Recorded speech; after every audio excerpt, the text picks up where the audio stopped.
The air is different here. You notice it before anything else, before the color of the sky, before the shape of the land, before the sounds that come drifting in slowly from somewhere beyond the tall, pale grass. The air is heavier than you are used to. It carries moisture, and something older than moisture, something that belongs to a world still in the slow process of becoming itself. There is no word for what it smells like. Wet stone, warm earth, the green exhalation of a million plants that have never been touched or named. You breathe it in without thinking, and it fills you in a way that feels almost forgotten, as though some part of you has been waiting a very long time for air this clean. Your chest rises slowly. Your shoulders, which have been raised almost imperceptibly for longer than you can remember, begin to drop. Something you have been holding, not in your hands, but deeper than that, somewhere behind the eyes and beneath the ribs, begins, very gently, to loosen. You are not sure yet where you are, but your body already seems to know that wherever this is, it is safe. The ground beneath your feet is soft in some places, dark and yielding after recent rain, pressed down by the weight of an ancient world, going quietly about its business.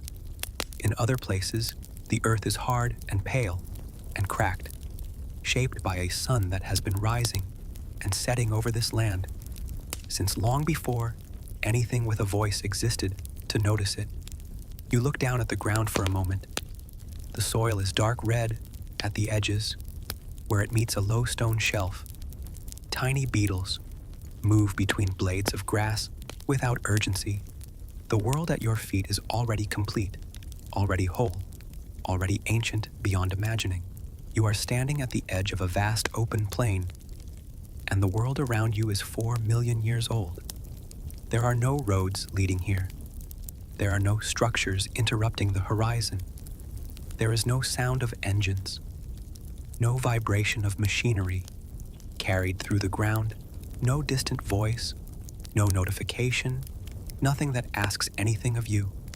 The only sounds are the ones that have always been here, the soft movement of tall grass responding to a wind that comes slowly from the west, the call of a bird somewhere to your left, a sound low and resonant that travels across the open air and dissolves before it reaches you entirely.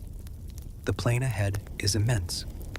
It rolls away from where you stand in long, gentle undulations, rising toward a low ridge of ancient hills in the far distance, their profiles worn smooth by rainfall and slow geological time, their color a deep, warm ochre in the light of the declining sun.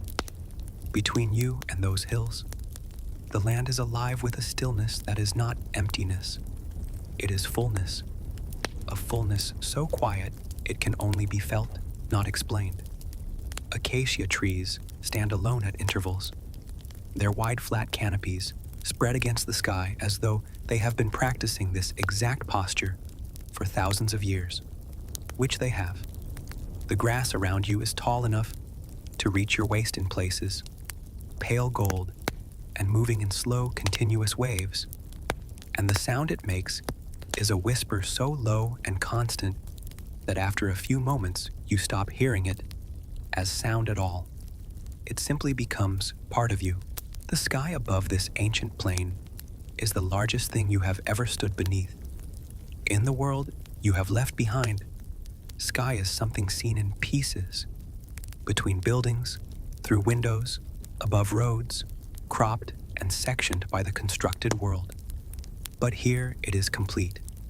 It stretches from one edge of the earth to the other in a single unbroken arc, enormous and unhurried. And at this hour, it holds every shade between deep amber and pale rose. The sun descending in slow, deliberate silence toward the western hills, casting a light so warm and horizontal that everything it touches seems to glow from within. The grass glows, the pale stones glow, the lone acacia trees glow at their edges. Even the dust that drifts in the air catches the light and becomes golden. You stand still in the middle of this and let it happen around you. There is a large shape moving slowly beneath one of the distant trees, something low and broad, grazing without hurry, completely at ease in this world that it has always belonged to. You watch it for a moment without needing to know what it is. It does not know you are here. It does not need to. And for the first time in a very long time, neither do you. The evening deepens slowly, the way evenings did before there were clocks to measure them. The amber of the sky begins to cool at its upper edge, shading into a blue so soft it is almost gray. And the first suggestion of stars appears directly above you, not yet bright, but present, like thoughts that have not yet fully formed. The wind that has been moving the grass slows almost imperceptibly, and the plain around you becomes quieter still. Somewhere in the middle distance, a small flock of birds rises from the grass in a single quiet motion, curves against the sky, and settles again somewhere you cannot see. The ground beneath you is warm from a full day of sun, and the warmth rises through the soles of your feet and moves up through your legs like something ancient recognizing you. You have no map of this place. You have no plan for this evening. You have no obligations to this world or to any other. The plain simply continues in every direction, patient and enormous, and the sky above it deepens toward night with all the slowness of something that has done this 4 million times before and is in no hurry whatsoever. You breathe in again. The warm, old, unnamed air fills you completely, and for this moment, that is everything. You hear it before you see it, a sound so low and continuous that at first you mistake it for something internal, a pulse, a breath, the soft rushing of your own blood moving quietly through you. But as you walk forward through the tall grass, the sound begins to separate itself from silence, becomes its own thing, distinct and unhurried, and you understand that it is water, moving water, not the sharp sound of a waterfall or the urgent sound of rapids cutting through stone, but the deep, slow, full-bodied sound of a wide river moving through ancient land at its own pace, in its own time, with no awareness of anything but the pull of the earth beneath it, drawing it forward. You part the last curtain of tall reeds with your hands and step to the edge of the bank, and there it is, broad and dark and slow, the river spreading itself across the landscape like something that has always been here, which it has, which it will be for longer than imagining allows. The water near the bank is shallow enough to show the pale stones of the riverbed below, each one smoothed by thousands of years of patient current. And in the shallower pools between the larger stones, tiny fish hold themselves still against the flow, their fins moving in small invisible adjustments. The far bank is perhaps 40 meters away, lined with tall trees that lean out over the water, their long branches trailing the surface in places, their reflections shifting slowly in the current. Everything here is slow. The river asks nothing of you. It simply continues. You sit down on the bank without thinking about it. The way you used to sit when sitting was something you did without calculation. The earth here is darker than the dry plain behind you, moistened by the river's long presence, and it gives slightly beneath your weight. The roots of the bank trees press through the soil around you in thick curved lines, and where they meet the water, they are polished smooth and dark. The air beside the river is cooler than the plain, noticeably, pleasantly cooler, and it carries the particular smell of moving water over stone, a smell so clean and old that breathing it feels almost like drinking. You lean back slightly and let your hands rest on the warm earth beside you. Above the far bank, A large bird glides in a wide, slow circle, riding something invisible, tilting its wings almost imperceptibly to stay aloft without effort. You watch it without urgency. It makes no sound. The river makes its low, continuous sound beneath everything, and the bird circles, and the afternoon presses down warmly over the ancient world. And for a long stretch of time, you simply exist here without needing anything to be different. This is what rest was always supposed to feel like. Not the rest that comes from exhaustion, but the rest that comes from being somewhere so fundamentally quiet that the mind simply stops reaching. The river is carrying things slowly past you as you sit. A long curved leaf spinning in a gentle eddy near the bank. A tangle of pale reed stems. A small dark branch trailing root fibers that drift behind it like slow hair. You watch each thing appear from upstream and disappear downstream without attachment. Nothing stays. Nothing needs to. The current moves everything forward at the same unhurried pace, and watching it long enough begins to do something to the thoughts behind your eyes. They too begin to move with less resistance, to drift rather than push, to release rather than hold. The ancient river has been doing this since long before there was anything on this earth capable of watching it, and it will continue doing it long after. And somehow that thought is not a sad one, but a deeply comfortable one. You are a momentary witness to something eternal, and that is enough. Somewhere upstream, something large enters the water. You hear the soft displacement, the brief change in the river's surface tension, and then it is quiet again. The river adjusts. The river always adjusts. It has been adjusting to everything for 4 million years. The light on the water changes as the afternoon deepens toward evening. Where the sun was reaching the river's surface directly an hour ago, turning it gold and sharp with reflected light, now the angle has shifted, and the water has become darker, more opaque, a deep moving brown-green that holds the reflections of the trees above it in long soft columns that waver and reform with each small disturbance on the surface. A dragonfly, enormous by any standard you are used to, its wings catching the last direct light like thin pieces of amber glass, hovers above the water near the far bank, holds itself perfectly still in the air for a long moment, and then vanishes upstream without apparent effort.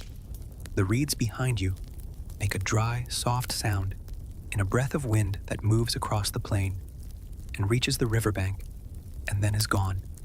Your eyes feel heavier than they did a moment ago.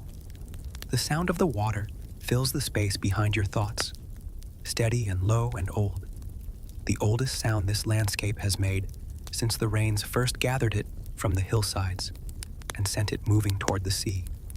You do not need to move from this place. The river does not require anything from you. The ancient evening does not require anything from you.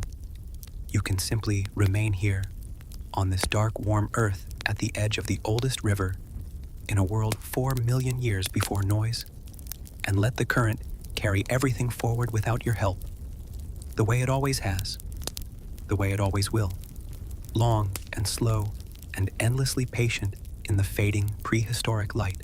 The trees begin before you notice you have entered them. There is no clear boundary, no line where the open land ends and the forest starts, only a gradual thickening of the world around you, a slow gathering of trunks and shadow, and the particular quality of air that exists only beneath a canopy. One moment, you are walking through tall grass with open sky above, and the next the sky has become something seen in pieces, broken into irregular shapes of pale evening light by the interlocking arms of trees that have been growing here since before anything walked beneath them on 2 legs. The ground changes beneath your feet. The dry, cracked soil of the plain gives way to something darker, and softer, layered with decades of fallen leaves, pressed into a kind of living carpet that yields silently with each step. You slow down without deciding to. The forest asks for slowness, the way the plane asked for stillness, and your body understands without being told. Your footsteps become quieter. Your breathing becomes quieter. Even your thoughts, which have been moving at their own low, steady pace since you arrived in this ancient world, seem to soften further, lose their edges, begin to dissolve into the green and breathing air around you. The trees here are not the trees you know. They are older in their manner, broader at the base, their bark textured in deep vertical furrows that catch shadow and hold it. Some of them are enormous, their trunks wider than you could reach around with both arms extended, their roots pressing up through the forest floor in long curved ridges that disappear into the dark soil and re-emerge several meters away. The canopy above is dense, but not oppressive. Light filters through it in long, slow columns, shifting as a breath of wind moves through the upper branches. And where those columns of light reach the forest floor, they illuminate small worlds. A patch of pale moss on a fallen log, a cluster of ferns uncurling at the base of a great trunk, the wings of an insect suspended motionless in the air for one long golden moment before it drifts away into the shadow. The forest floor is alive with small movements. Beetles navigate the landscape of fallen leaves. Something quick and small disappears between two roots as you approach. The forest is full of life, and yet the overwhelming sensation it gives you is not one of activity, but of deep, profound quiet.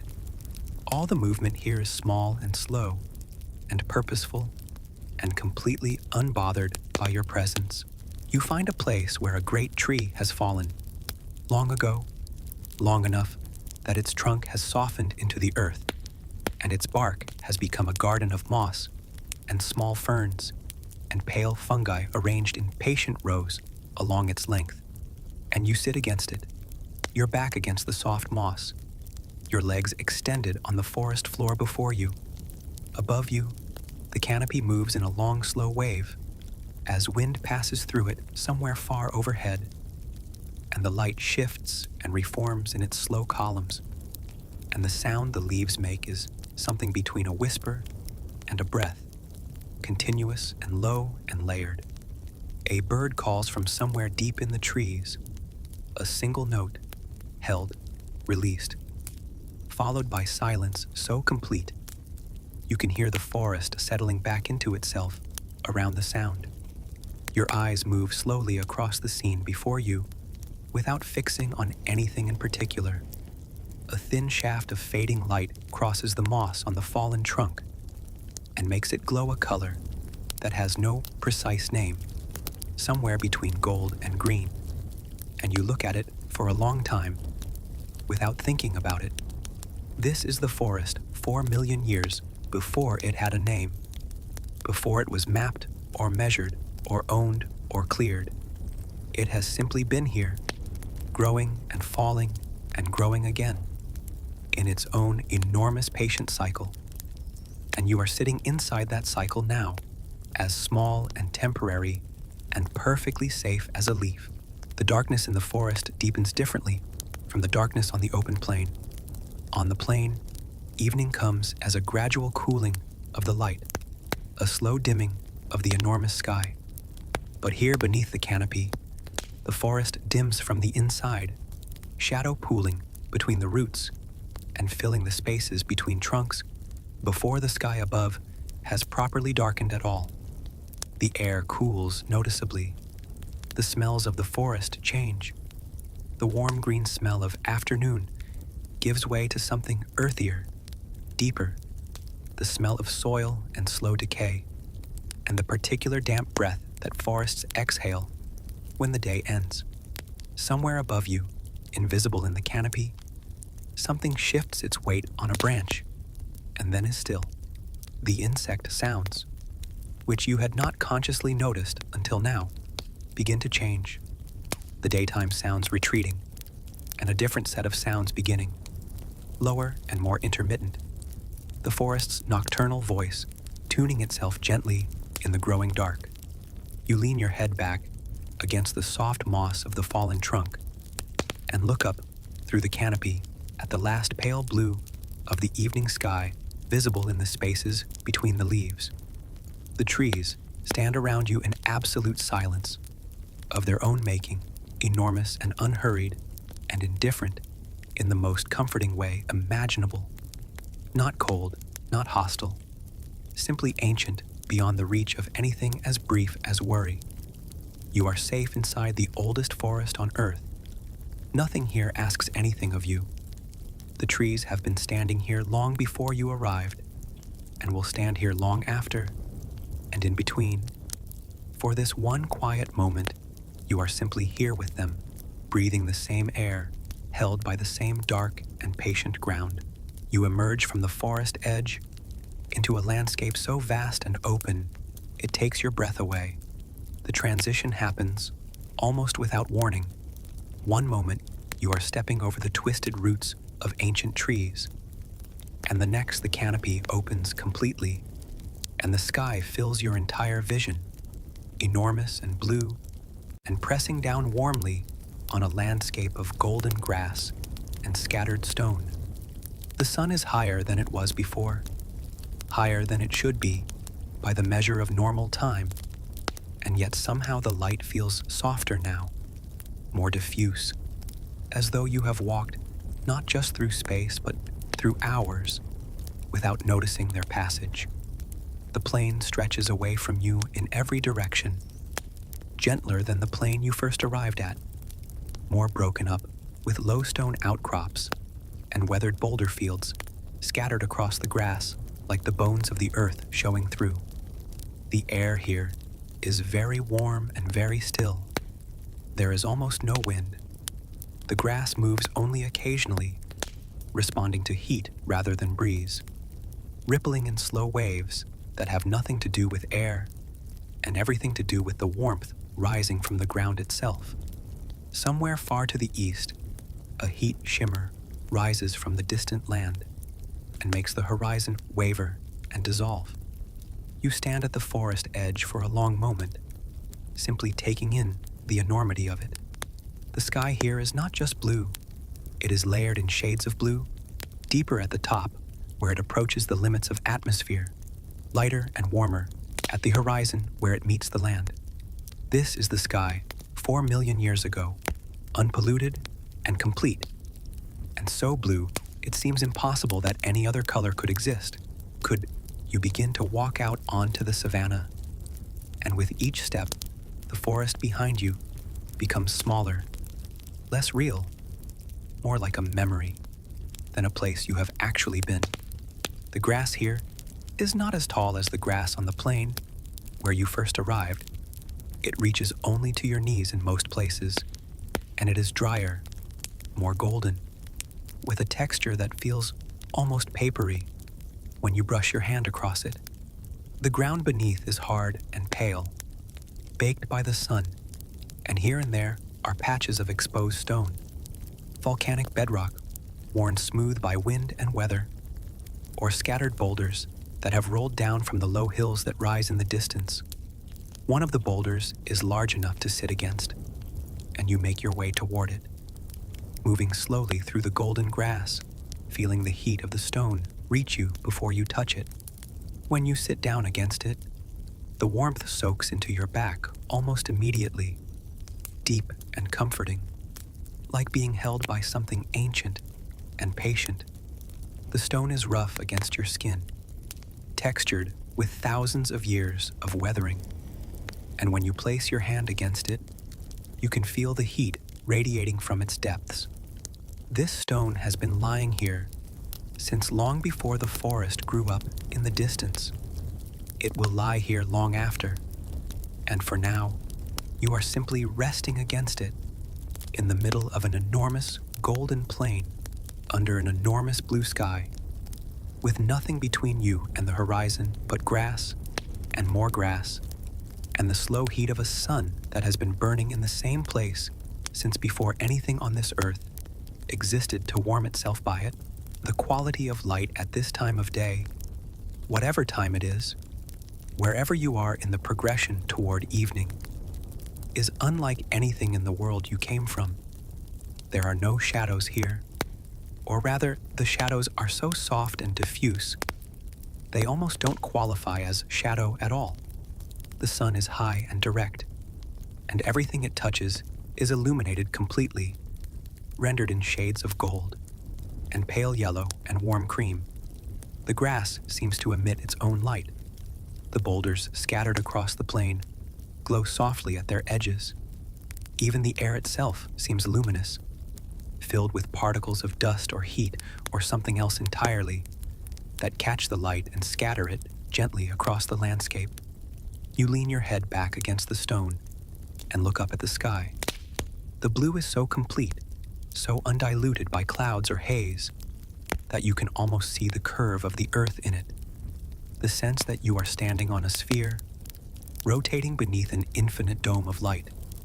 A bird passes overhead without making a sound, or rather making a sound so high and thin that it barely registers as sound at all, and its shadow falls across your face for one brief moment and then is gone. The plain is not as empty as it seemed at first. Now that you are sitting still, you begin to notice small movements, a group of animals grazing several kilometers away. So distant, they appear more as shapes than as individuals, moving slowly and without urgency through the golden grass. Dust rises briefly where they move and then settles again. Everything here exists at its own pace. Everything here has always been this way. The afternoon deepens towards something, though whether it is truly afternoon or some other time of day is becoming impossible to determine. Time is moving differently here.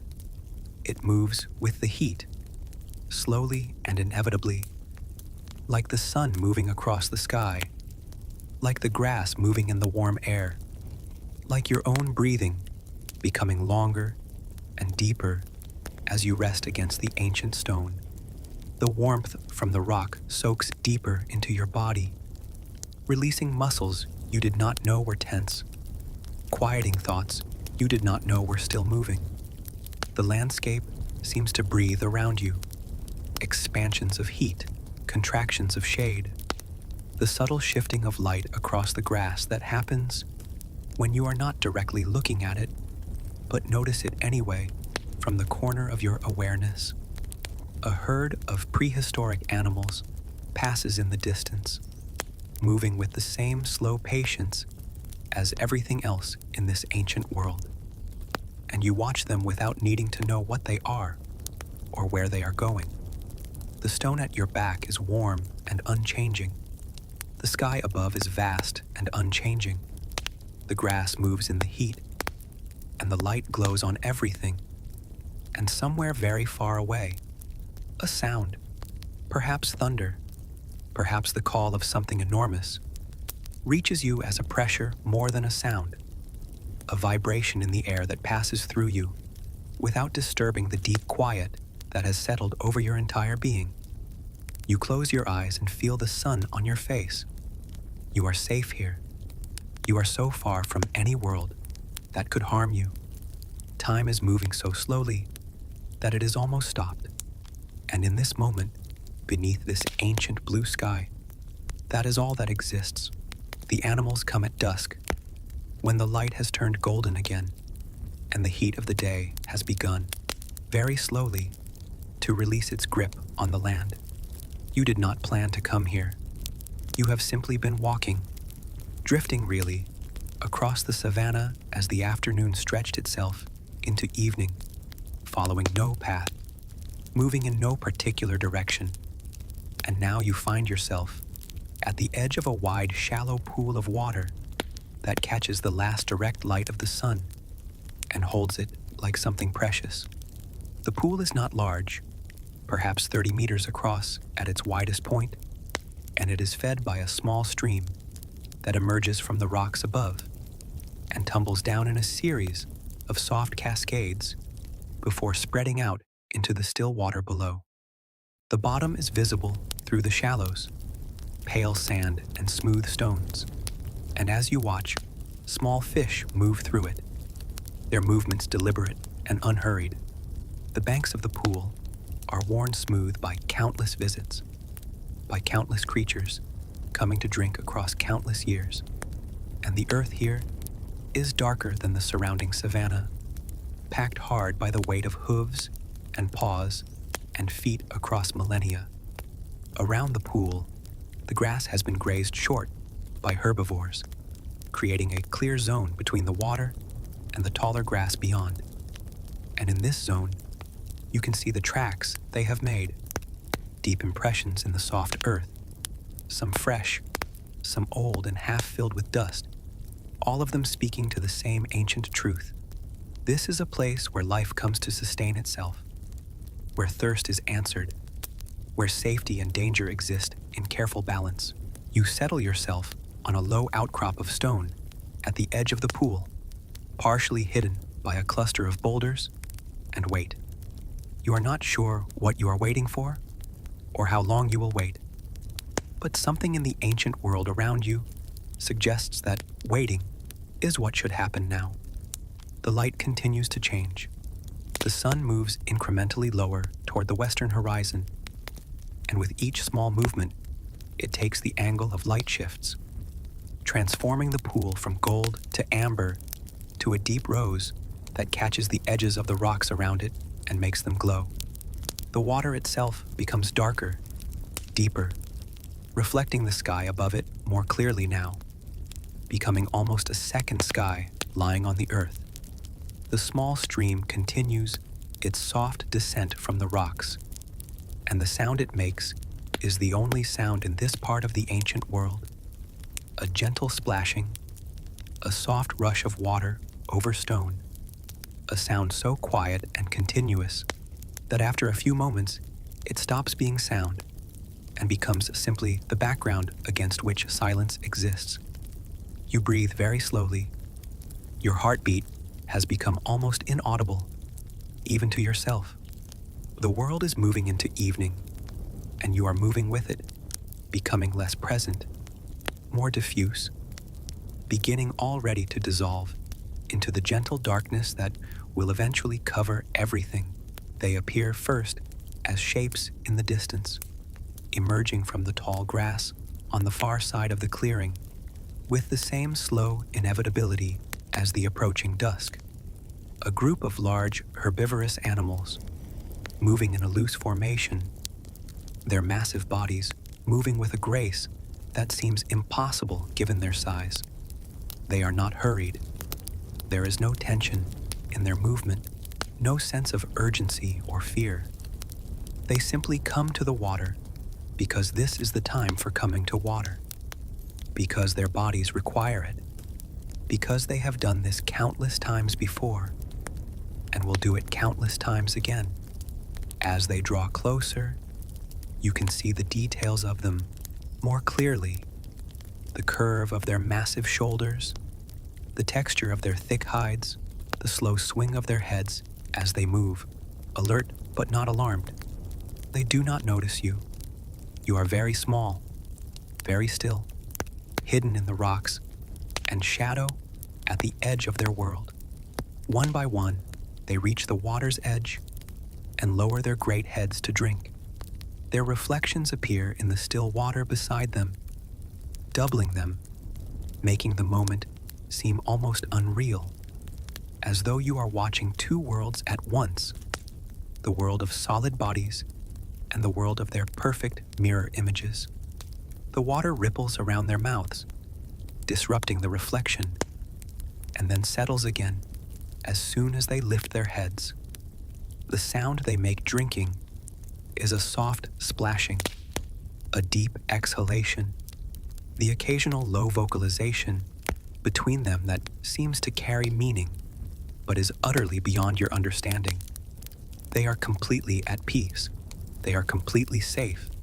In this moment, in this ancient world, there is nothing hunting them, Nothing threatening them, only the evening coming slowly down and the water they need, and each other's quiet presence. More animals arrive as the light deepens further. A different species, smaller and more delicate, their movements quicker and more nervous, approaches the pool from a different direction and drinks quickly, constantly raising their heads to check the grass around them, ready to flee if needed. But nothing threatens them either. The large herbivores do not seem to notice them. There is space here for many kinds of life, many kinds of thirst, and they all come to the same place to drink as evening falls. You watch it all without moving, without making a sound, completely present and yet completely invisible. The sky above the watering place has turned a soft purple now, and the stars are beginning to appear, one by one, very faint still against the remaining light, but growing steadier as you watch. The pool reflects them, mirrors them, turning the water into a second sky where creatures come to drink from the heavens themselves. The warmth that has sustained you all day is beginning to fade. The air that was so still and pressing is becoming cooler, softer, carrying a slight breeze now that moves the grass and stirs the water into gentle ripples. The animals continue to drink, continue to exist in their timeless way, and you continue to watch, continue to breathe, continue to feel yourself becoming smaller and quieter and less distinct from the ancient world around you. Time is not moving forward anymore. Time is simply existing, the way the water exists, the way the stones exist, the way the animals exist, without progression, without purpose, simply being what it is in this moment that stretches backward and forward into infinity. The sun touches the western horizon. The light turns red, and at the watering place, 4 million years ago, everything continues, its slow, eternal, perfectly patient existence, and you are part of it now, dissolved into it, held by it, safe in a way that nothing in any other world could ever make you feel. Far to the south, at the very edge of where the savanna meets the sky, something is burning. You notice it first as a quality of the light, a particular warmth in that direction, a softness that does not match the rest of the evening's gentle fading. As you turn to look more directly, you see it clearly, a slow plume of smoke or ash rising from the distant horizon, rising very high into the air, spreading at its top like a great tree taking root in the sky itself. The volcano is not threatening. It is not active in any violent sense. It is simply exhaling, the way it has been exhaling for thousands of years, the way it will continue to exhale for thousands of years to come, a slow release of the ancient heat that lives beneath the Earth's skin. The plume is pale, almost white in the last direct light of the sun, shading to gray at its edges, and it rises with a terrible slowness that makes it almost impossible to see the movement until you look away and then back and notice that it has grown, expanded, reached higher. Around the base of the plume, the air shimmers slightly, distorted by heat rising from the distant volcanic cone. The animals at the watering place have stopped drinking. They have turned to face that direction, and they are very still, their heads raised, their ears alert. But they are not frightened. They have lived their entire lives with that volcano on the horizon. They know it. They understand it. It is simply part of the ancient world they inhabit, no more threatening than the stones, or the grass, or the sky itself. You stand and move away from the shelter of the rocks, drawn toward that distant burning without quite understanding why. The animals do not flee.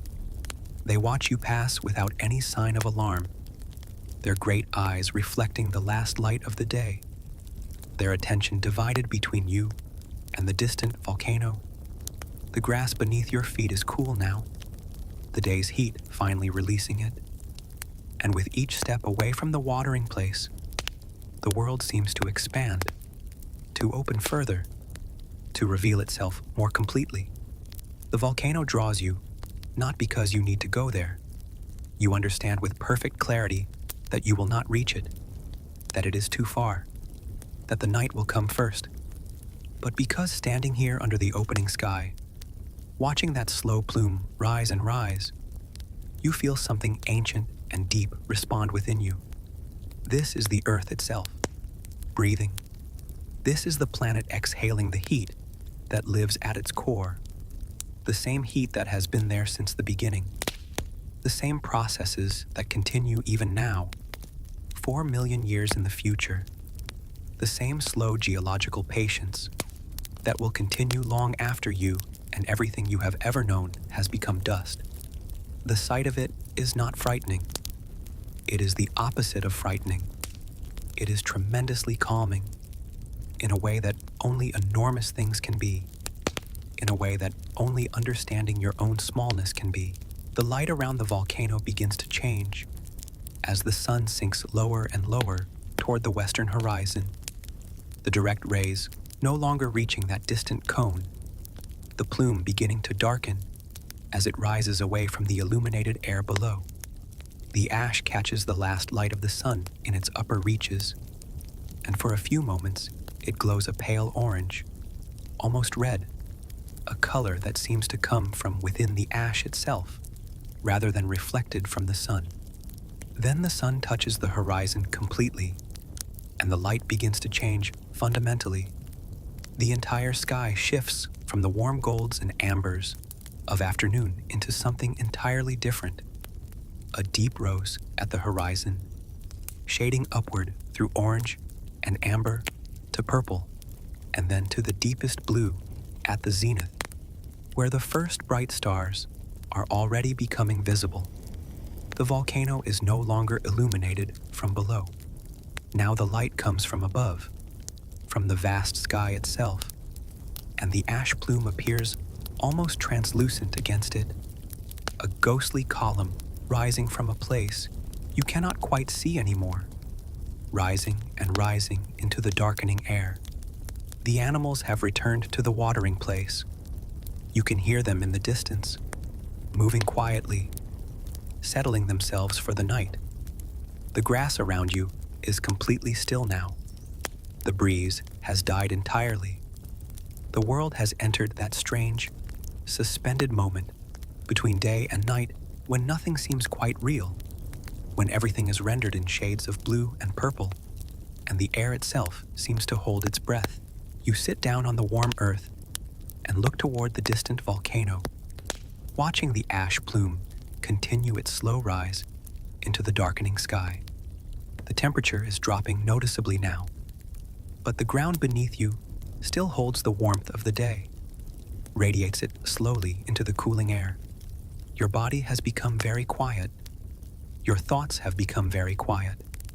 The volcano continues its eternal exhalation, continues the slow process of releasing ancient heat into ancient air, continues to be what it has always been, patient, indifferent, powerful beyond comprehension, and yet somehow comforting in its indifference. Nothing about this volcano asks anything of you. It does not need your attention, or your understanding, or your fear. It simply exists, and in existing, it teaches you something essential, that the world is far larger than any single moment, that process is much older and much greater than you are moving all around you, that you are held within something so vast and so old that your brief existence barely registers as a disturbance in its slow turning.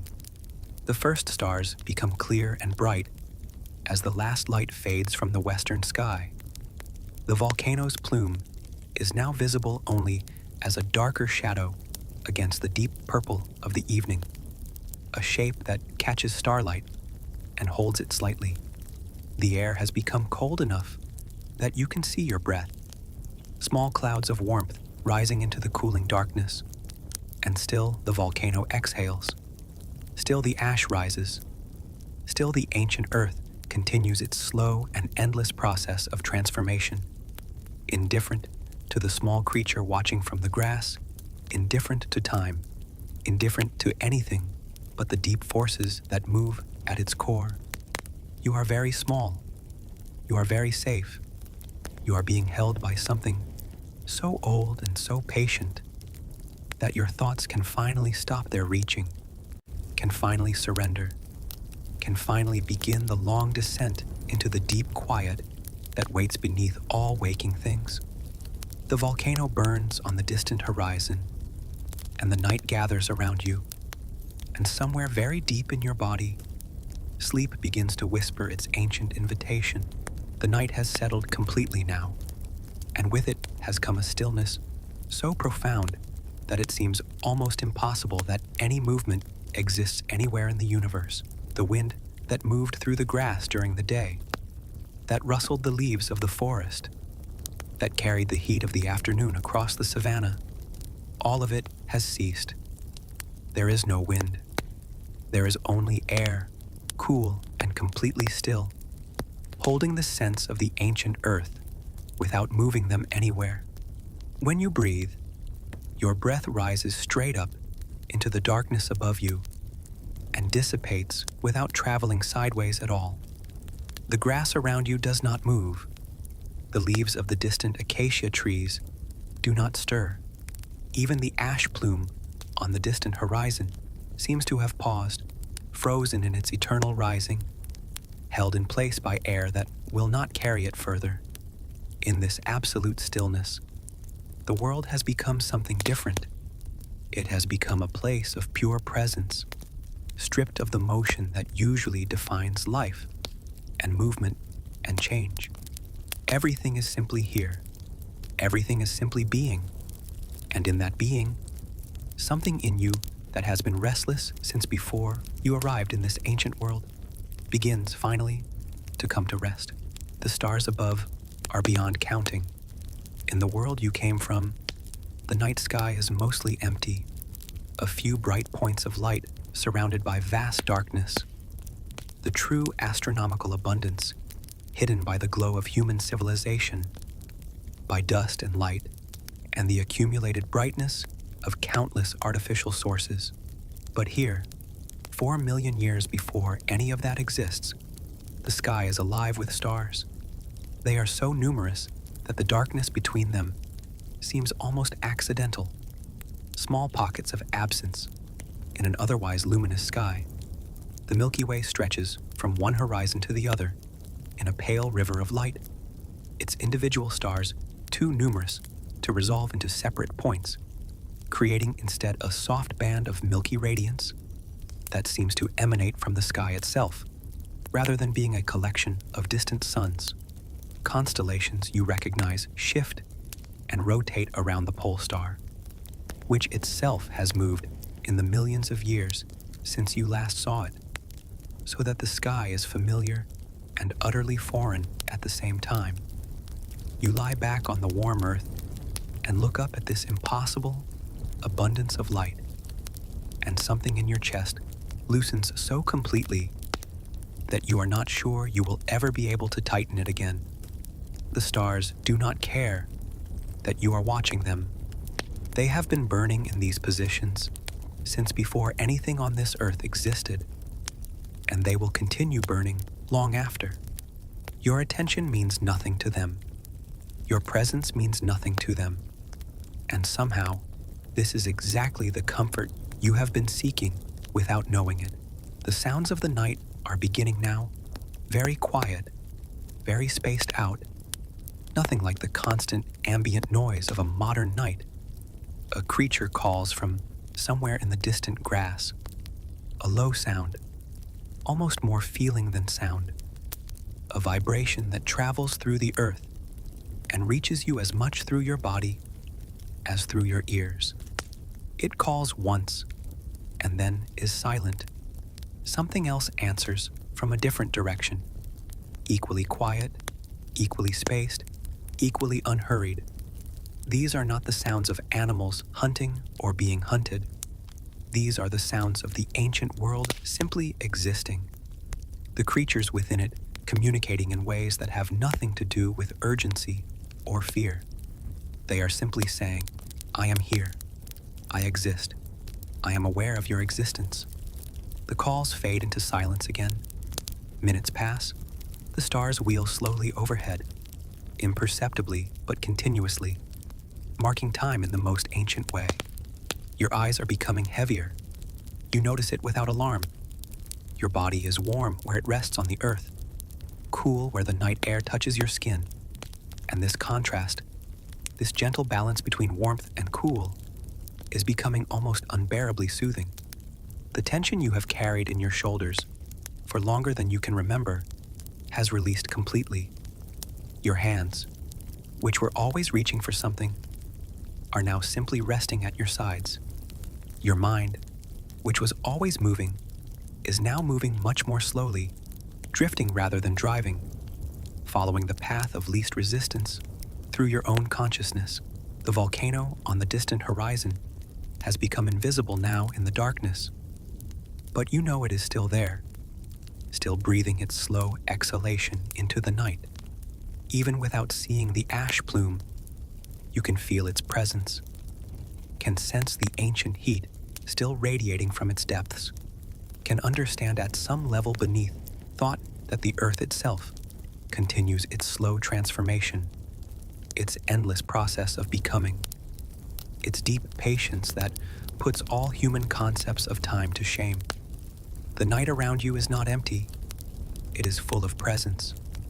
The presence of the stones beneath you, the presence of the ancient grass, the presence of the stars above, the presence of creatures you cannot see, but whose existence you feel like a weight in the air, a density, a reality that does not require your awareness to be true. You are dissolving into this presence. Your edges are becoming unclear. Where you end and the ancient world begins is becoming harder and harder to determine. Your breath moves in synchrony with the breathing of the earth itself. Your heartbeat matches the slow pulse of geological time.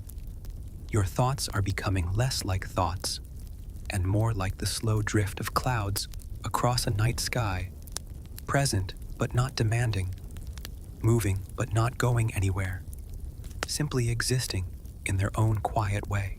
Time is not moving now, or rather, time is moving so slowly that the distinction between movement and stillness has become meaningless. Hours could pass in what feels like minutes, or minutes could contain hours. There is no way to know, and no reason to care. The night deepens around you, and with each moment that passes, or fails to pass, or exists outside of passing, you sink deeper into a stillness that is becoming less like rest, and more like a return to something fundamental, something you have always been but forgotten how to access. The stars continue their slow wheel overhead. The creatures in the ancient world continue their quiet existence.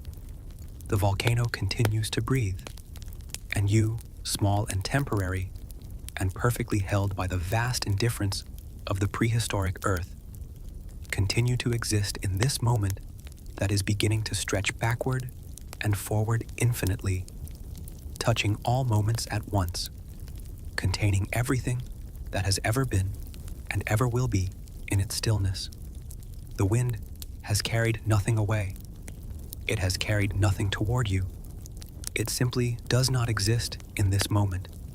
And in its absence, in the complete and utter stillness of this prehistoric night, something very close to peace, something very close to the dissolution of the boundary between you and sleep itself, begins to descend like a gentle hand, like an ancient benediction, like the oldest lullaby ever sung, so old that it has no words, only the slow breathing of the earth and the infinite patience of stars that have been burning since before anything knew how to be afraid.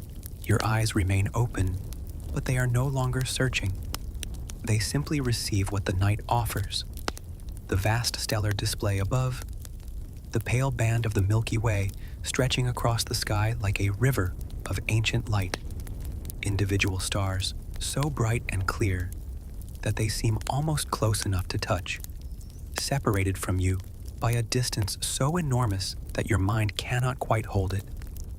And yet this impossibility is not frightening. It is the opposite. It is the most comforting thing you have ever known. Each star is a sun burning somewhere in the incomprehensible distance, some with worlds orbiting them, some burning in isolation, all of them so far away that their light has been traveling toward you for years and years and years before reaching your eyes. The light you are seeing now left those stars before you were born, before your civilization existed, before the concept of civilizations had even emerged in the world. And yet here it is, reaching you in this moment, 4 million years in the past, connecting you across impossible spans of distance and time to something so distant and so old that the very concept of distance and time seems to break apart under the weight of it. You are not looking at the stars. You are receiving them. You are allowing them to enter you without resistance, without understanding, without needing to do anything but exist beneath them. The sky itself seems to be breathing now, or perhaps it is your breathing that has synchronized with something much larger, something that encompasses the entire night and the entire ancient world and everything within it. Your inhalations are slow and deep and effortless.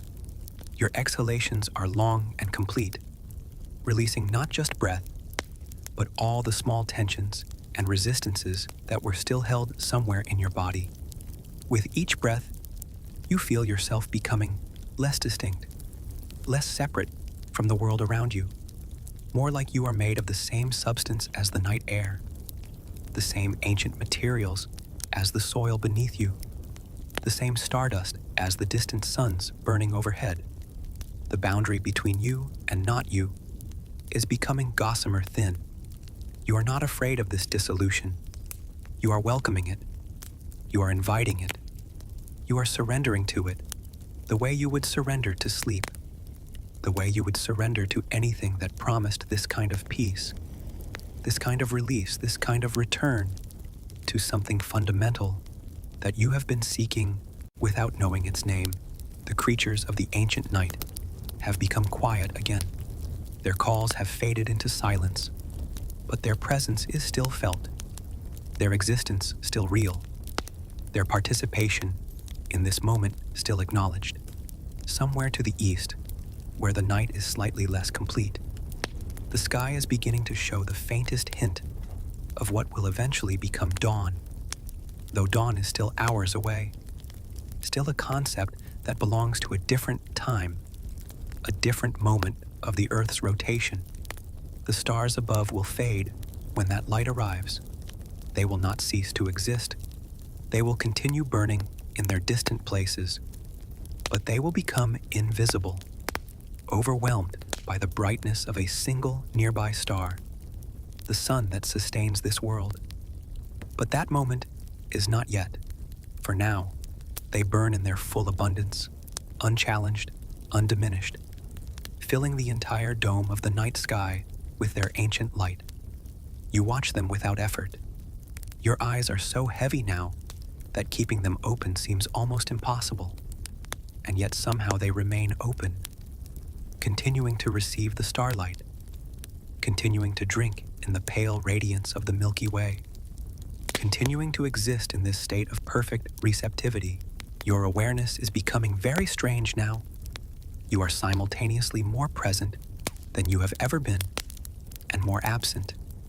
You are very aware of the ground beneath you, the coolness of the night air, the slow movement of your breath, the steady rhythm of your heartbeat, and yet you are also very far away, drifting in the spaces between stars, existing in some realm that is not quite physical, but not quite non-physical either. The ancient world around you is becoming translucent. You can still see it, The grass, the distant shapes of rocks and scattered boulders, the horizon line where earth meets sky.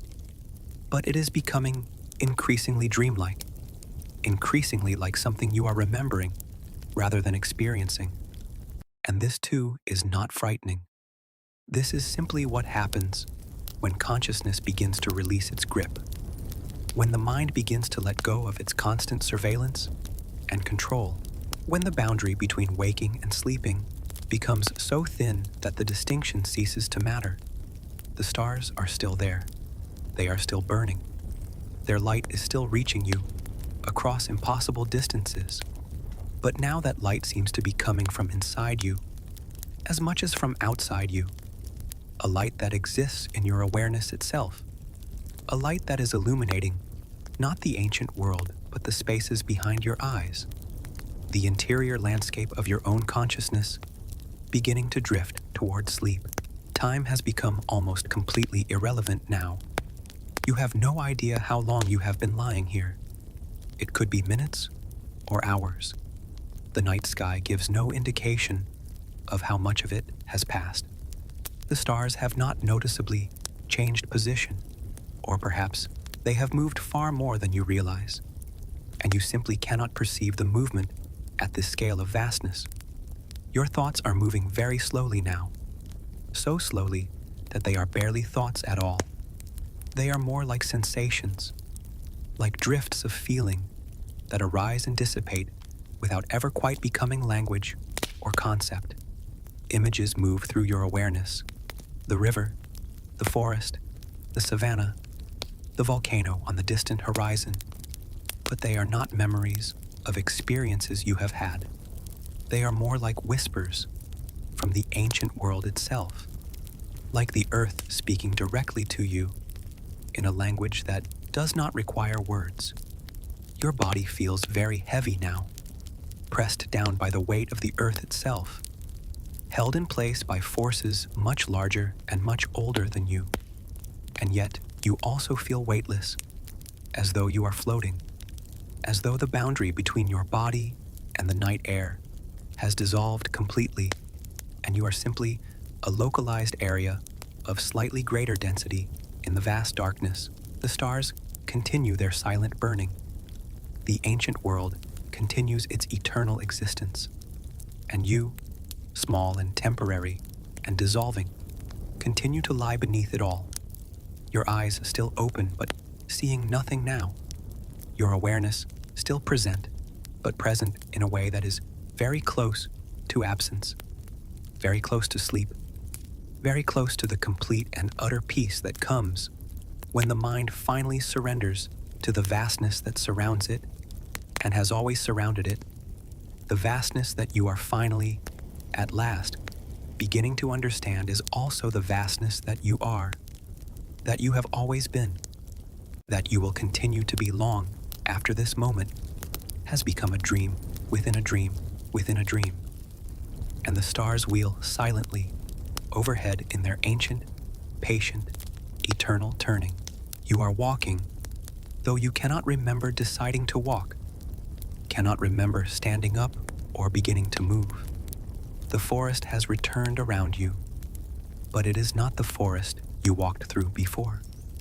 This forest is darker, deeper, more ancient in a way that suggests you have traveled not just through space, but through time itself, arriving at some earlier version of the forest, some moment in its long existence, when the trees were even older, even larger, even more deeply rooted in the earth. The darkness here is almost complete.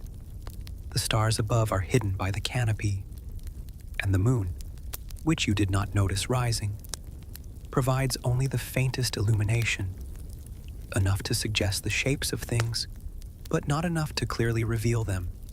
The ground beneath your feet is soft and yielding, composed of countless generations of fallen leaves, pressed into a kind of living compost that gives with each step, absorbing your footfall completely, making your passage through this ancient forest utterly silent. You are not afraid of the darkness. The darkness here is not hostile. It is simply the absence of light. And that absence is itself a presence, a thickness in the air that you can feel against your skin, that you can taste with each breath, that seems to carry information in a way that light never could. This darkness knows things. This darkness has been here for millions of years, and it understands the forest in a way that daylight can never understand it. The trees around you are enormous beyond imagining. Their trunks are so wide that you could not reach around them, even with other people helping. And their roots press up through the forest floor in great curved ridges that rise as high as your waist in places, creating a landscape of earth and root that is almost impossible to navigate. But your feet find their way without your conscious direction. Your body knows where to step. Your mind is no longer involved in the process of moving. You are simply allowing yourself to be moved, allowing the forest to guide you deeper into itself, allowing the darkness and the ancient trees and the soft earth to take you exactly where you need to go. The air is very cool here and very still. Whatever wind exists in the world above the canopy does not reach this deep. The forest is completely windless, completely sealed, a world unto itself that exists in its own perfect isolation from the broader world beyond. The only sounds are the sounds of your own movement, the soft placement of your feet, the whisper of your clothing against the ferns and plants that brush against you as you pass. And these sounds are so quiet that they seem almost to come from outside yourself, as though someone else is walking this forest parallel to you, mirroring your movements. You come to a place where a great tree has fallen, but this is not the same fallen tree you rested against before. This tree is far older, far more decomposed, more integrated into the forest floor than any individual log could be. Its trunk has become a landscape unto itself, a garden of moss and fungi and small ferns and flowering plants that grow in long gardens along its length, creating a ridge of life in the middle of the forest floor. You lie down on this soft, decomposing wood, and it yields beneath you, accepting you, drawing you down into itself, as though you are becoming part of it, as though the boundary between your body and the rotting wood is dissolving. This is not unpleasant. This is the most natural thing in the world.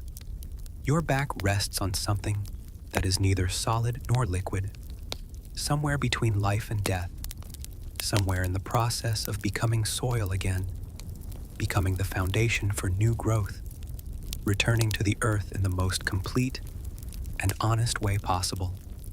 Above you, the canopy is so thick that you cannot see the sky at all, cannot see any indication of what time it is or how much of the night remains.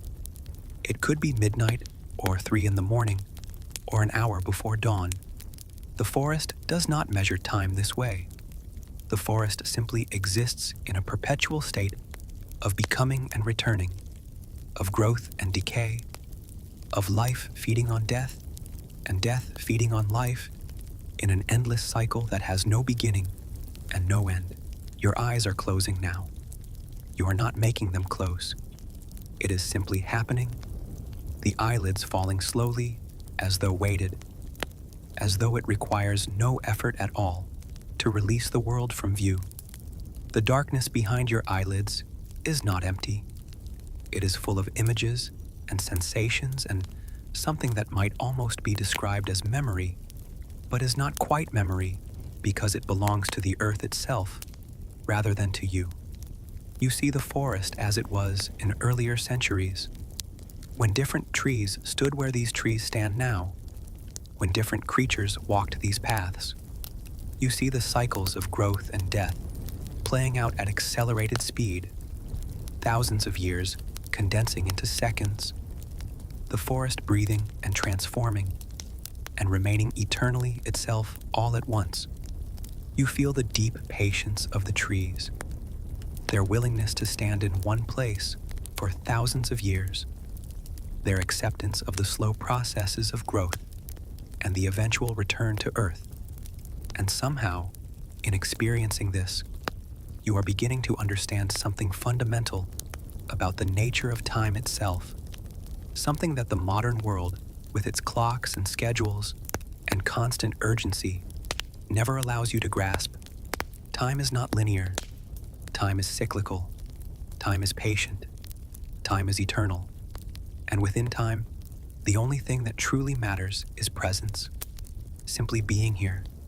Simply existing. Simply allowing the slow processes to continue their work. The forest continues all around you. The fallen log continues to hold you. The darkness continues its work of dissolving the boundary between you and everything else. Hours have certainly passed since you arrived in the forest, though you have no clear sense of how many, no memory of walking here, no awareness of how your consciousness has moved from the starlit savanna to this place of absolute darkness and profound silence. But this discontinuity is not troubling. It seems perfectly natural that you should simply find yourself here, that the ancient world should transport you where you need to go without your conscious participation. You are almost asleep now. The forest is almost asleep around you. The great trees stand in their eternal silence, their roots drawing sustenance from soil that is itself composed of millions of years of fallen leaves and decayed matter. Life feeding on life in the most patient way imaginable. Your breathing has become so shallow that it is almost imperceptible. Your heartbeat has slowed so much that the intervals between beats seem to contain entire lifetimes. You are sinking deeper and deeper into something that is no longer quite waking and not yet quite sleeping. A liminal space between states of consciousness where the usual rules do not apply and the normal boundaries between self and world have become completely permeable. The forest breathes. You breathe. There is no distinction anymore. There is only breathing, only darkness, only the soft acceptance of the ancient earth beneath you and around you and within you, holding you in its enormously patient grip, asking nothing, demanding nothing, simply allowing you to dissolve slowly and gently and completely into the oldest, deepest, most fundamental quiet that exists anywhere in the universe. The quiet of the earth at rest, the quiet of consciousness releasing its grasp, the quiet of sleep arriving not as an ending, but as a homecoming, as a return to something you have always been, but forgotten how to be. You wake without waking, emerge without emerging, find yourself at a place you do not remember traveling to, and yet have always been approaching. The forest has receded, though you cannot say when or how. Now you are standing at the edge of a shallow sea, and the sound of it is the first thing that registers in your awareness. A soft, rhythmic sound, neither quite water nor quite air, but something in between, something that belongs to the boundary between land and ocean. The water before you is warm. You know this without touching it, the way you have known everything in this ancient world without needing evidence or proof. The water is warm and shallow and seems to glow with its own faint luminescence, as though the sea itself is a living thing that emits light in the darkness. The shore beneath your feet is composed of pale sand, fine and smooth, and it gives slightly with each step, accepting your weight without resistance, recording your passing without complaint. Behind you, the land rises in a series of gentle dunes, covered in sparse vegetation, the last outposts of terrestrial life before the ocean claims dominion. Ahead of you, the water stretches away in a flat glassy expanse that seems to go on forever, merging with the sky at a horizon so distant and so indistinct that it is almost impossible to determine where water ends and air begins. The light here is strange. It is not the light of day or night, but something in between, a pale luminescence that seems to come from everywhere and nowhere at once, illuminating the water from within rather than from above. The sky above the ocean is a deep blue-gray, neither dark enough to be night nor light enough to be day, and it is absolutely still. There is no wind here. The water does not move in waves, but rather in long, slow swells that seem to respond to something deep and fundamental, some pressure or pull originating from the depths rather than from the air above. The sound the water makes as it touches the shore is incredibly gentle. A soft whisper, a barely audible susurration of sand shifting as the water recedes, then a soft rush as the next swell arrives and carries the water up the beach again. This rhythm is so perfectly regular, so completely unhurried, that after listening to it for a few moments, it seems to synchronize with your own heartbeat until you cannot tell anymore which is moving in response to which. Whether your heart is beating in time with the ocean or the ocean is breathing in time with your heart. You walk into the shallow water without deciding to, without any sense that this is a choice you're making. Your feet sink slightly into the warm sand of the seafloor, and the water rises to your ankles, then your calves, then your knees. Each increment perfectly gradual, perfectly predictable. The water is so warm that you cannot feel the distinction between your body and the medium surrounding it. It is as though you are dissolving into the sea, as though the sea is dissolving into you. The boundary between self and ocean becoming increasingly unclear with each step. You could walk much deeper, you understand this. You could wade out until the water reached your chest or your neck or the top of your head. But you do not. You stop at waist depth and simply stand there, feeling the soft current move around you, feeling the ancient sea acknowledge your presence. Without bothering to make much of it, the water rises and falls with its slow rhythm, sometimes touching your chest, sometimes falling back to your waist, sometimes receding so far that you are nearly surrounded by air before the next swell arrives. This variation is so gentle, so predictable, so utterly without threat, that it feels almost like being rocked, like being cradled by something immensely large and infinitely patient. The creatures of this ancient sea are beginning to appear now, though they exist more as presences than as distinct forms. You sense them moving in the deeper water beyond where you stand. Large shapes, moving with the water rather than against it, flowing with the current, existing in a state of complete harmony with their environment. They do not approach you. They do not regard you. They simply move through their world the way they have always moved through it, with the slow grace of things that have never known anything but perfect acceptance, perfect belonging.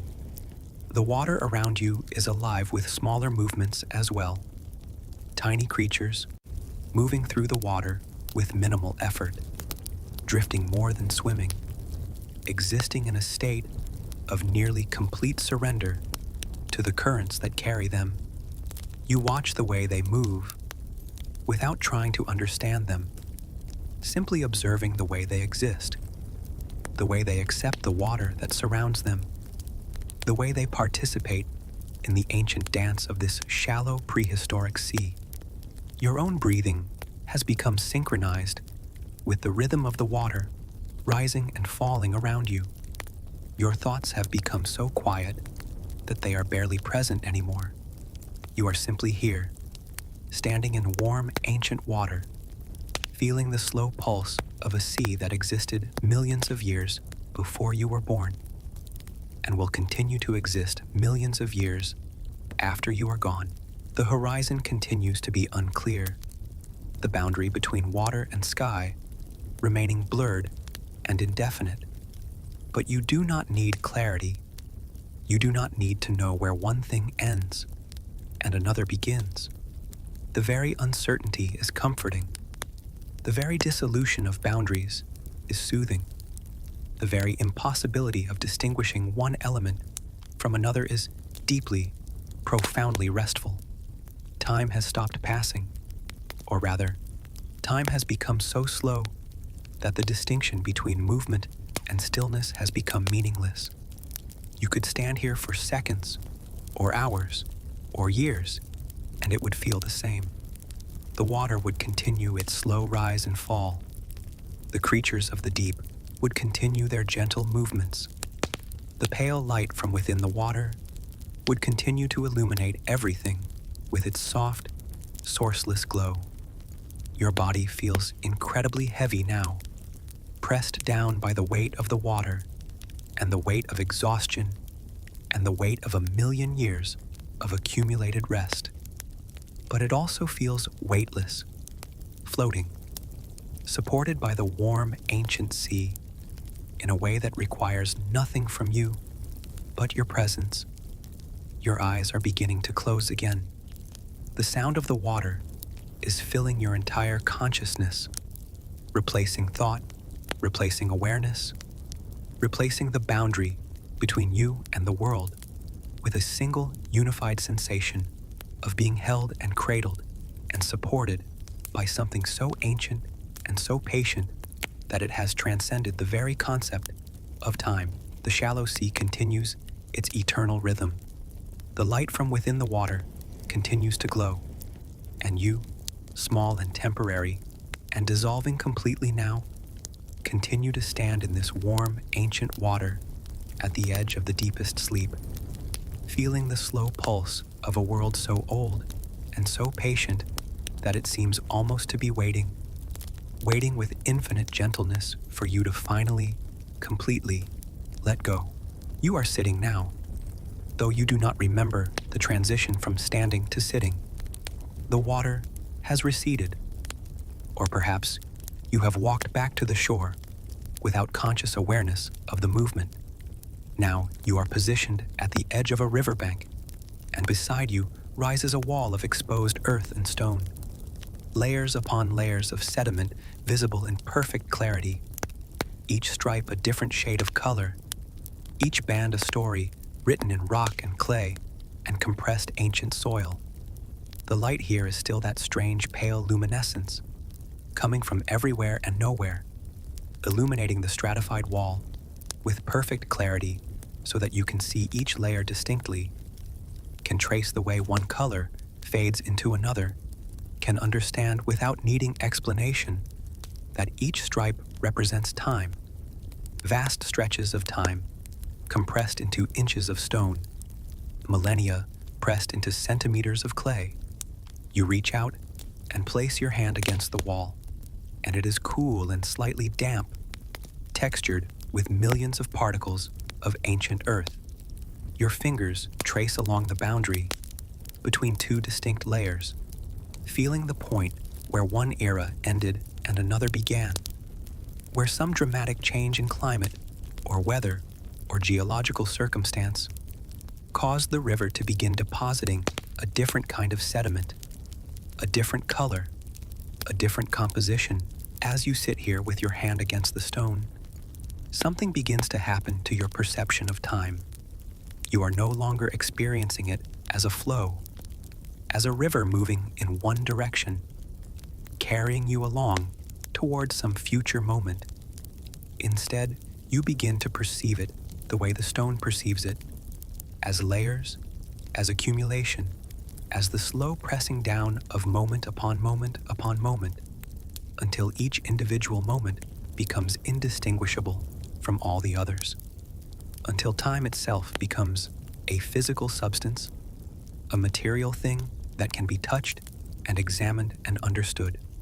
The topmost layer of the wall, the most recent sediment, is a pale tan color, fine-grained and relatively soft. But below it, the colors shift. Deeper reds, darker browns, hints of gray and black. Each layer is slightly harder than the one above it, slightly more compressed, having had longer to settle and bind together. The deepest layers visible at the bottom of the wall are almost stone, nearly solid, nearly dark, having been pressed under the weight of all the layers above them for so long that they have lost the quality of being sediment and become something harder, something that will eventually become true rock, given enough additional time and pressure. You understand? Sitting here with your hand against this wall of compressed time, that you yourself are made of sediment. Your body is composed of atoms and molecules that have existed since the beginning of the universe, that have been part of countless other things, stars and planets and ancient organisms and minerals and water and soil. You are not a separate thing from the world around you. You are the world around you, arranged temporarily into a pattern that thinks of itself as you, but will eventually break down and become something else, will be pressed into the earth and become part of new sediment, will contribute its particles to future stone, will eventually emerge somewhere else in some form that will not recognize itself as having ever been you at all. This understanding is not sad. It is the opposite. It is tremendously liberating.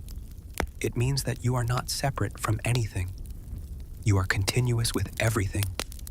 You are the river and the stone and the sediment and the water and the air and the creatures and the trees and the stars, temporarily differentiated, temporarily organized into a distinct form, but fundamentally the same substance, the same ancient material that has been cycling and recycling through infinite forms since time began. Your eyes are following the layers downward now, tracing them deeper and deeper into the wall, watching as the colors change, as the texture shifts, as each new band of stone speaks silently of the time it represents. Some layers are very thin, perhaps only a centimeter thick, representing a single season or a single year when conditions remained stable and the river deposited a consistent type of sediment. Other layers are much thicker, spanning perhaps half a meter or more, representing longer periods of relative stability, longer stretches of time when the world remained consistent enough for thick accumulations to build up. You try to calculate, in the abstract way your tired mind is still capable of calculating, how long each layer represents. If the thinnest layer is 1 year, then the thickest layers visible might represent hundreds or thousands of years. And yet all of these layers combined, this entire exposed wall, stretching up perhaps 10 meters, might represent only a tiny fraction of the time since your arrival in this prehistoric world. The river has been flowing here for millions of years, depositing sediment, building up layers, and the majority of what it has deposited is hidden below the current riverbed, buried under meters and meters of additional sediment, pressed and compacted and slowly transforming into stone. The river beside you is moving, but so slowly that the movement is almost imperceptible. The water is the color of the sediment it carries, that same pale tan of the uppermost layer of the wall, and it flows without urgency, without hurry, simply moving downstream because that is what water does. That is what rivers do. That is what has always happened and will always happen until the mountains erode completely and the river reaches its final level and movement becomes impossible. You are becoming part of this river now, in the metaphorical sense, in the deep sense, in the sense that matters most. You are sediment. You are time compressed into matter. You are moment upon moment accumulated into a temporary form. Your thoughts are moving very slowly, so slowly that they are barely thoughts anymore. They are more like the slow settling of sediment, like the gradual compression of time, like the patient transformation of one state of being into another state of being without drama or urgency or resistance. Your hand is still against the stone wall, And you can feel, beneath your palm, the vibration of time itself. Not a vibration in the physical sense, but something deeper, something that registers not as sensation, but as understanding, as knowing, as the direct perception of vast spans of time compressed into your immediate awareness. The layers continue downward beyond what you can see, down into the earth, down into depths that will never be exposed, that will continue to exist in darkness, that will eventually be pressed so deep that they melt, that they transform completely, that they become something other than sediment, something other than stone, something fundamentally different in the way that only infinite time and infinite pressure can accomplish. And somewhere in your consciousness, in the part of you that is still awake, that is still aware, that is still distinct from sleep, you understand that you too are heading in that direction, that you too are being pressed downward by the weight of time and circumstance and the patient work of forces far larger than yourself, that you too are being transformed in ways that you cannot predict or control and do not need to resist. Your eyes are closing now. The wall of sediment is becoming less distinct, beginning to blur at the edges, beginning to fade. The sound of the river is becoming quieter, or perhaps you are becoming deaf to it, your ears releasing their grip on the sounds of the waking world, your entire being beginning to surrender to the slow pressing downward that is becoming, with each moment that passes, increasingly indistinguishable from sleep itself, increasingly indistinguishable from the ultimate compression, the final sediment, the deepest layer, the most ancient rest. The light has changed again, though you cannot remember the passage of time that would have brought this change about. The sediment wall has vanished. The river has receded. Now you are standing on an enormous, golden plain, and the light that bathes everything is the light of late afternoon, of the hours before evening, of the time of day when the sun begins its descent toward the western horizon, and the entire world takes on a warm amber glow. The plain stretches away from you in every direction, vast and seemingly infinite, and moving across it in the distance is a herd, an enormous herd of prehistoric animals, moving with a slowness that suggests they are in no hurry, that they have nowhere to be, that the journey itself is not the point, but merely the way they exist, the way they move through their world without resistance or urgency. You watch them from where you stand, and you make no effort to approach them, or flee from them, or do anything but observe. They do not know you are here. They would not care if they did. They are simply moving as they have always moved, as they will continue to move for as long as they exist, and their movement is not toward anything or away from anything. It is simply the manifestation of their being alive in this ancient world. The herd is composed of hundreds of animals, perhaps thousands, their bodies creating a dark river of movement against the golden grass. They move in no particular formation, simply as a loose aggregation of individual creatures whose presence together creates a collective identity, a single living organism composed of thousands of smaller organisms. Some are grazing as they move, lowering their heads to the grass, taking a few bites, raising their heads again, moving forward without breaking stride. Others are simply walking, their eyes alert, but not alarmed.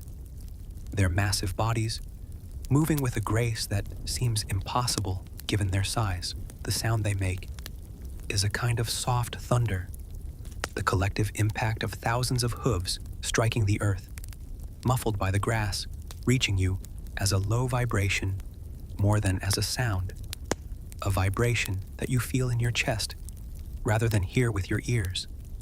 You watch them move, and something in you responds to their movement, something in your body wants to move with them, to join the herd, to become part of that collective motion and that collective presence. But you remain still. You remain standing on the plain, and the herd continues past you, indifferent to your stillness, completely absorbed in the simple act of existing and moving. The animals closest to you are large and heavily built, their shoulders massive, their heads enormous, their tusks or horns catching the golden light as they pass. Behind them come smaller animals, more delicate in their structure, moving with a different kind of grace, their movements quicker and more responsive even as they maintain the same unhurried pace as the larger creatures. The herd is a vertical spectrum, a living representation of the diversity of life that exists in this ancient world, all of it moving together in the same direction, all of it participating in the same slow journey across the golden savanna. Some of the younger animals move with a greater animation, their steps lighter, their attention more easily caught by small distractions, a bird rising from the grass, a sudden movement in the distance. But even their liveliness is muted, is contained within the larger rhythm of the herd's movement, is incorporated into the collective motion without disrupting it. You are beginning to understand something essential about this world, something that the modern world, with its competition and urgency and constant striving, has obscured. There is no conflict here. There is no hierarchy of who moves faster or further, or with greater purpose. There is simply movement, simply existence, simply the manifestation of life in its most basic and most honest form. The light around the herd is becoming increasingly golden as the sun moves lower. The animals' shadows, which were short and dark at midday, are beginning to lengthen, stretching out before them in the direction they are moving, creating a second herd of shadows that moves parallel to the herd itself. You watch the way the light catches their hides, the way it illuminates the fine details of texture and muscle, and the slow heaving of their breathing. Everything about them suggests a deep and fundamental tiredness, not the tiredness that comes from effort, but the tiredness that comes from the weight of simple existence, the heaviness of having a body, the gravity that pulls always downward and requires constant muscular effort to resist. And yet they do not stop. They continue moving, hour after hour, across the endless golden plain. And their tiredness is not something that causes them distress, but simply something that they carry as part of being alive. Your own body is feeling very heavy now. The weight of your bones, the pull of gravity on your flesh, the constant effort that existence requires, all of it is becoming increasingly apparent to you, increasingly difficult to ignore. And yet, like the herd, you do not resist it. You simply feel it. You simply acknowledge it. You simply allow it to be part of your experience of being here in this moment. The herd is beginning to move away from you now, the leading edge of it passing into the distance, becoming less distinct, becoming more shadow than substance. The sound they make is fading, the vibration in the air diminishing, the visible evidence of their presence gradually reducing to a distant shape, a distant movement, a distant memory of what had been immediately present only moments before. You watch them go without sadness, without the sense that something is being taken from you. Their departure is simply part of the rhythm of this world, part of the way things exist here, present, then absent, then perhaps present again at some future moment, or perhaps never again. And the distinction does not matter, because presence and absence are both part of the same fundamental reality. The golden light continues to deepen, the sun continuing its inevitable descent toward the western horizon.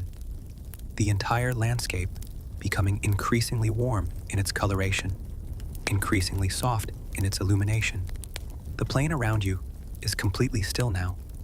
The herd has passed. The sound of their movement has faded completely.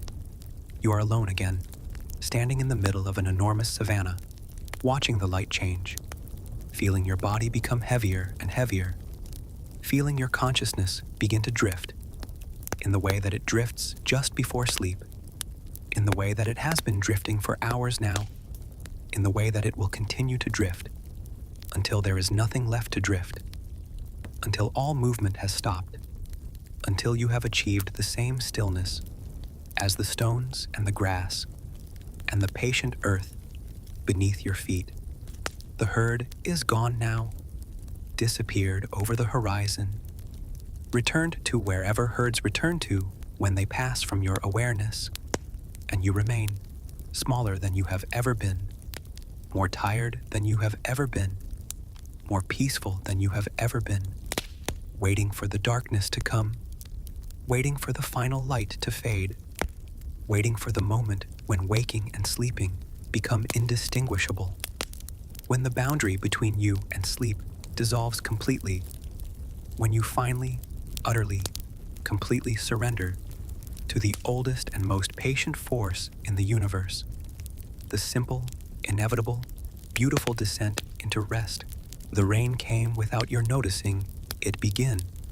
Now it has passed, and the world has been transformed by its passage. The ash plain around you, a landscape you do not remember arriving at, though you understand you have been walking here for hours, or perhaps days, or perhaps time, has stopped meaning anything at all, is wet and gleaming, covered with a thin layer of water that reflects the sky and makes the entire world seem doubled, seems to exist in two states simultaneously, the solid earth below and the liquid sky above. The volcanic ash that covers this plain is a pale gray color, fine as powder, and it has been compacted by the rain into a smooth, almost glassy surface that catches the fading light of the afternoon and holds it like something precious. You are walking slowly across this ash plain, your footsteps leaving deep impressions in the softened ground, each footprint filling slowly with water that reflects the sky, creating temporary puddles that mirror the vastness above them. Behind you, your footprints stretch away into the distance, a path that marks your passage, though you have no memory of creating it and no sense of where you are going. The air has been scrubbed clean by the rain. Where it was thick and warm before, it is now cool and clear, carrying scents you have not noticed in hours or days. The smell of wet earth, the smell of stone, the smell of something green and growing in the distance, where the rain has awakened seeds that have been sleeping in the ash. Everything seems quieter than it has ever been. The sounds of the ancient world, the calls of creatures, the movement of wind, the subtle rustlings of life going about its existence, all of it has been muted by the passage of the rain, as though the water has absorbed all the noise and carried it away, leaving only silence in its place. You can hear your own footsteps very clearly now, the soft squelch of your feet pressing into the wet ash, the small splashing sounds as you step through the shallow puddles that dot the plain. These sounds seem impossibly loud, impossibly present, and yet they are also profoundly soothing, creating a rhythm that your body has begun to synchronize with, a rhythm that is pulling you deeper and deeper into a state of profound quietness. The sky above the ash plain has cleared completely. The clouds that brought the rain have moved away, carrying their moisture toward distant mountains or distant oceans, and now the sky is a soft pale blue, almost white near the horizon, where the sun is descending. The light at this moment is very gentle, very diffuse, lacking the sharp clarity of direct sunlight, instead suffusing everything with a uniform glow that makes it difficult to determine where shadows end and substance begins. The wet ash reflects this light perfectly, creating an almost painful clarity, an almost blinding brightness despite the softness of the illumination. You have to narrow your eyes against it slightly, have to allow your perception to soften and blur at the edges in order to tolerate the intensity of it. And this softening of perception is exactly what you need now, exactly what your consciousness has been moving toward all along. A state where the boundaries between things become unclear, where distinction and separation lose their meaning, where everything begins to blend into everything else in a unified field of sensation and awareness. The rain has left the air so clean that you can smell the distance, can sense the presence of places that are far away, the forest somewhere to the north, the ocean somewhere to the south, the mountains somewhere to the east, the volcano continuing its eternal breathing somewhere to the west. The entire ancient world seems present in this moment, accessible through the clarity of the rain-scrubbed air, as though all the places you have been and all the places you will never reach are somehow simultaneously here, occupying the same space, existing in the same moment. Your thoughts are moving with incredible slowness now, so slowly that they are barely thoughts at all anymore. They are more like clouds moving across the sky of your consciousness, present but not demanding, moving but not going anywhere, simply existing in their own diffuse and undefined way. You have no awareness of how long you have been walking across this ash plain. It could be minutes, or hours, or days. The light has not changed significantly, suggesting that either very little time has passed or that you are in that strange liminal period before sunset, where the light remains almost constant for extended periods. Your body is almost completely unburdened now of the need to stay awake. Your legs are moving beneath you almost automatically, requiring no conscious direction or effort. Your breathing is so slow and so deep that the intervals between breaths seem to contain entire lifespans. Your heartbeat is barely perceptible, a distant rhythm that seems to be moving in synchrony with something much larger, the slow pulse of geological time, the deep breathing of the earth itself, the ancient rhythm that has been moving through this world since long before anything on it existed to notice. The ash beneath your feet is gradually beginning to dry as you walk, the water that soaked into it during the rain slowly evaporating into the clean air, the surface becoming less reflective, less mirror-like, beginning to revert to its natural powdery state.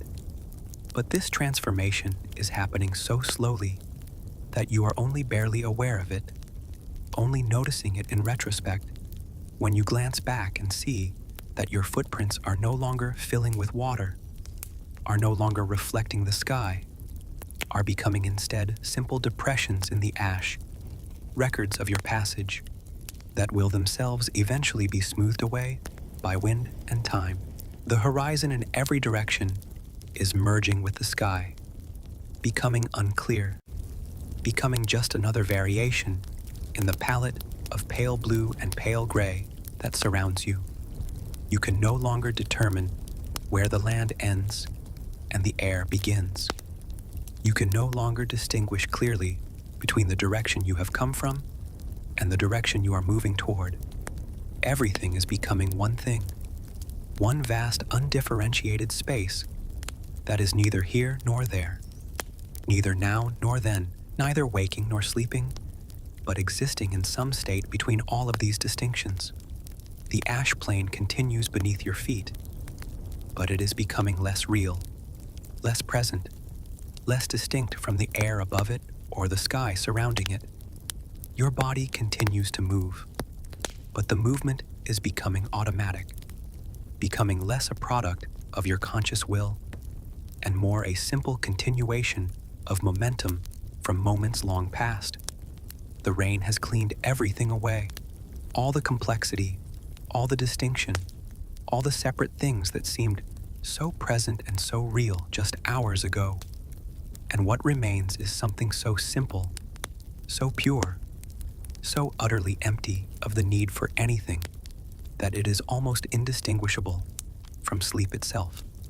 The sun continues to descend, the light continues to fade, and you, small and tired and dissolving completely now into the vast simplicity of the ash plain after the rain, continue to walk forward into an evening that is becoming increasingly indistinguishable from the deepest sleep, moving slowly toward the moment when forward motion and stillness become the same thing, when walking and resting become identical, when the last traces of waking consciousness finally release their grip and allow you to descend into a rest so complete and so ancient that it seems to have been waiting for you since the beginning of time itself.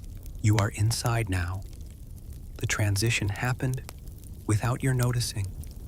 One moment you were walking across the ash plain in the fading light, and the next you were stepping into shadow, stepping through an opening in the earth, stepping into a space that is neither fully enclosed nor fully open, but exists in some state between shelter and exposure.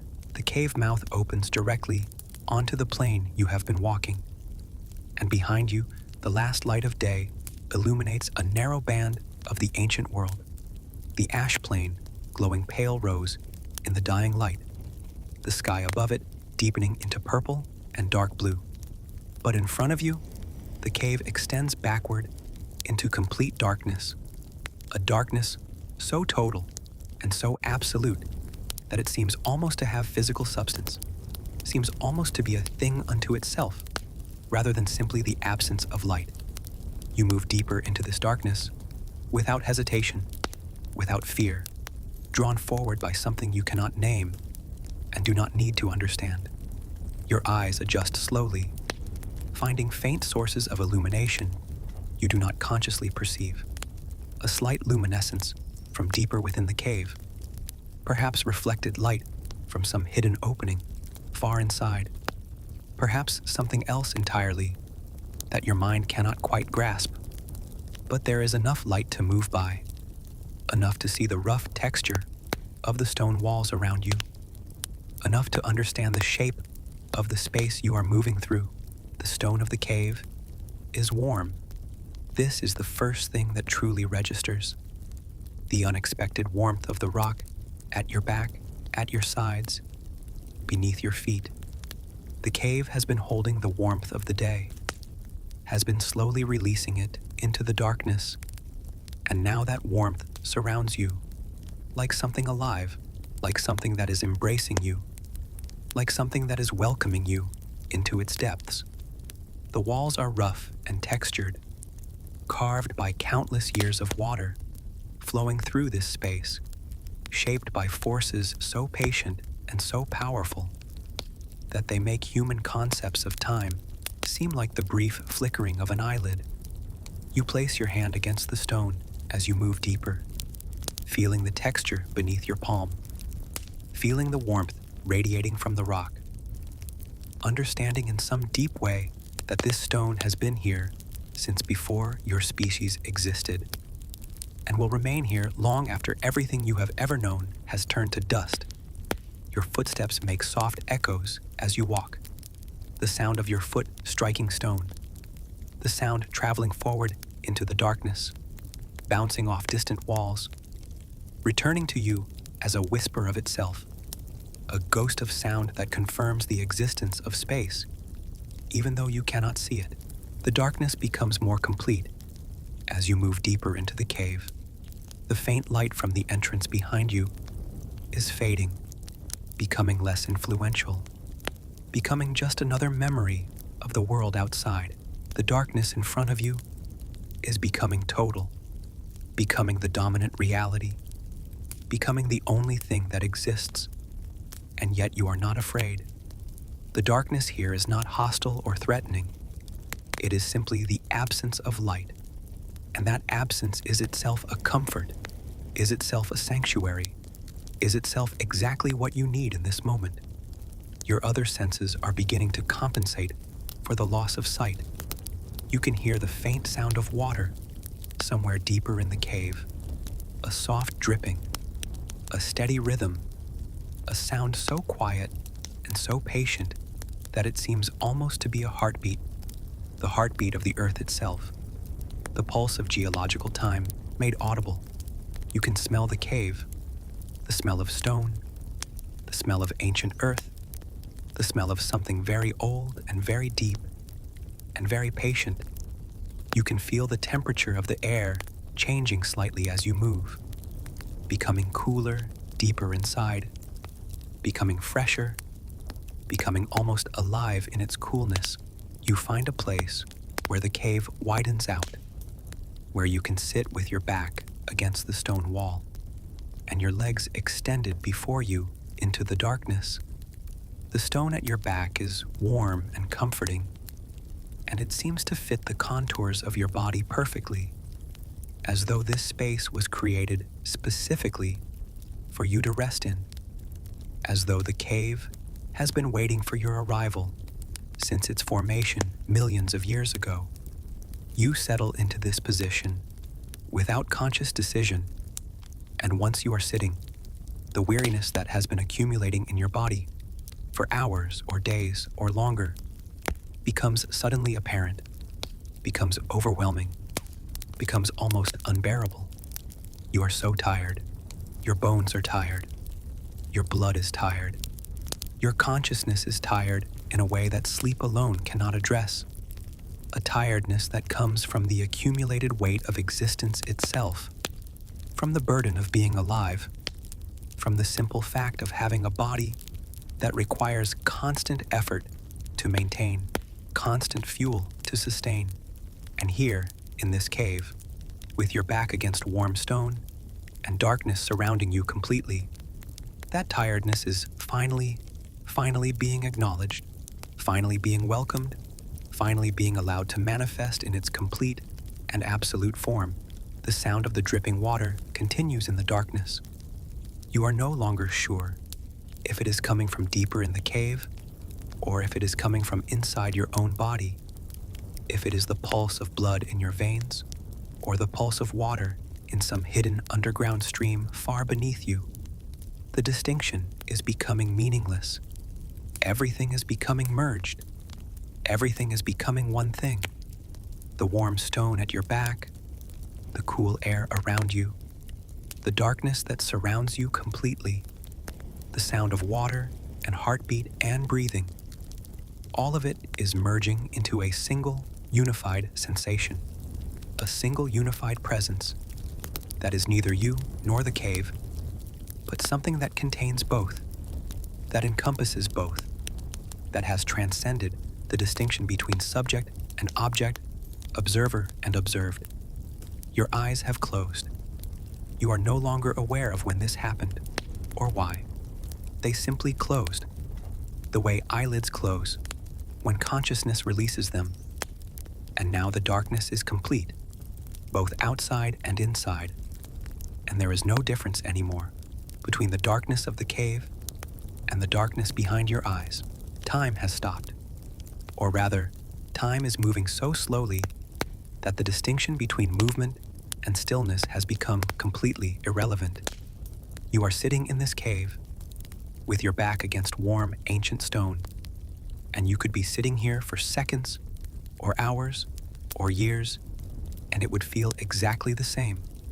The heartbeat that you hear, whether it is your own or the cave's or the earth's, or all of these simultaneously merged into one, continues at its slow, steady rhythm.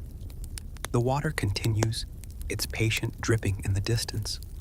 The stone continues to radiate its ancient warmth, and you, small and tired, and finally, completely surrendered, continue to sit in the darkness, breathing slowly, releasing yourself into the profound quiet of this sacred space, this sanctuary beneath the earth, this womb of stone and darkness and infinite patience, where nothing is asked of you except to be still, to be quiet, to allow yourself to be held by something far older and far more powerful than yourself, something that has been holding all things in its patient embrace since the beginning of time, something that will continue to hold you long after you have released your last breath, long after your body has become dust and returned to earth, long after everything you have ever been has become part of the stone, and the darkness and the eternal quiet of the cave that never ends, that has no beginning, that exists outside of time entirely, waiting in its perfect patience for consciousness to finally, gently, completely surrender and descend into the deepest sleep of all.